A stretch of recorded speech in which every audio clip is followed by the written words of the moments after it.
ಕರ್ನಾಟಕ ರಾಜ್ಯ ಸರ್ಕಾರ ಇತ್ತೀಚೆಗೆ ದೇವಾಲಯಗಳ ಆದಾಯದ ವರದಿ ಬಿಡುಗಡೆ ಮಾಡಿದೆ. ಹಾಗಾದ್ರೆ ಯಾವ ದೇವಾಲಯ ನಂಬರ್ 1 ಆದಾಯ ಗಳಿಕೆ ಮಾಡಿದೆ, ಯಾವುದು ಆ ದೇವಾಲಯ ಅಂತ ತಿಳ್ಕೊಳ್ಳೋ ಕುತೂಹಲ ಇದೆಯಾ?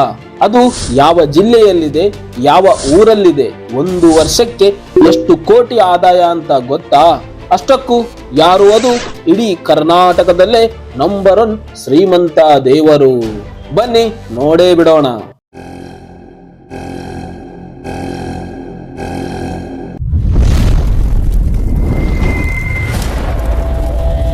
ಹಿಂದೂ ದೇವಾಲಯಗಳು ಮತ್ತು ಮಠಗಳು ಸರ್ಕಾರದ ಧಾರ್ಮಿಕ ದತ್ತಿ ಇಲಾಖೆ ಅಡಿಯಲ್ಲಿ ಬರುತ್ತವೆ. ಪ್ರಸ್ತುತ ಈ ಧಾರ್ಮಿಕ ದತ್ತಿ ಇಲಾಖೆಯ ವ್ಯಾಪ್ತಿಯಲ್ಲಿ ಒಟ್ಟು 34,566 ದೇವಾಲಯಗಳಿವೆ. ಇವುಗಳನ್ನ ABC ಎಂದು ವರ್ಗ ಮಾಡಲಾಗಿದೆ.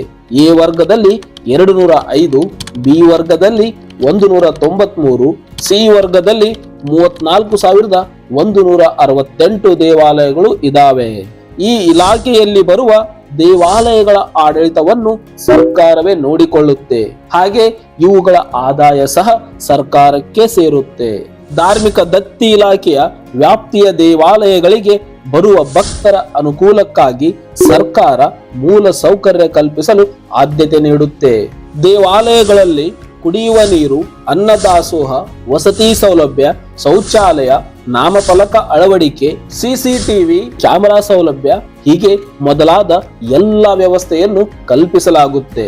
ಇತ್ತೀಚೆಗೆ ರಾಜ್ಯ ಸರ್ಕಾರ 2024-25 ಸಾಲಿನ ಎಲ್ಲ ದೇವಾಲಯಗಳ ವಾರ್ಷಿಕ ಆದಾಯದ ವರದಿ ಬಿಡುಗಡೆ ಮಾಡಿದೆ.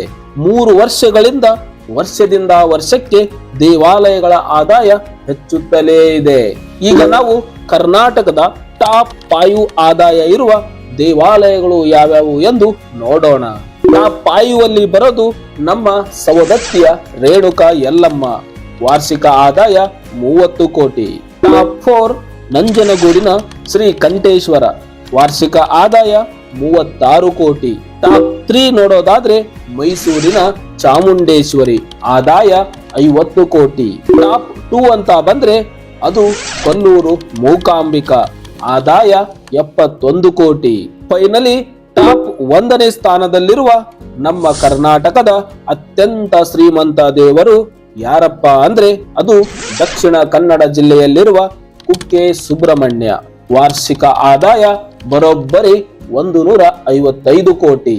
ಈ ಎಲ್ಲಾ ದೇವಾಲಯಗಳನ್ನು ಹೊರತುಪಡಿಸಿ ಉಡುಪಿ ಶ್ರೀಕೃಷ್ಣ, ಧರ್ಮಸ್ಥಳ ಮಂಜುನಾಥ, ಶೃಂಗೇರಿ ಶಾರದಾ ಪೀಠ ಅಂತಹ ಪ್ರಸಿದ್ಧ ದೇವಾಲಯಗಳು ಸರ್ಕಾರದ ಅಡಿ ಬರುವುದಿಲ್ಲ. ಇವು ಖಾಸಗಿ ದೇವಾಲಯಗಳಾಗಿವೆ. ಅತಿ ಹೆಚ್ಚು ಭಕ್ತರ ಹೊಂದಿರುವ ಧರ್ಮಸ್ಥಳ ಮಂಜುನಾಥ ದೇವಾಲಯದ ಆದಾಯವನ್ನು ಸಾಮಾನ್ಯವಾಗಿ ಬಹಿರಂಗಪಡಿಸಿಲ್ಲ. ಮತ್ತೆ ಮುಂದಿನ ವಿಡಿಯೋದಲ್ಲಿ ಸಿಗೋಣ. ಧನ್ಯವಾದ.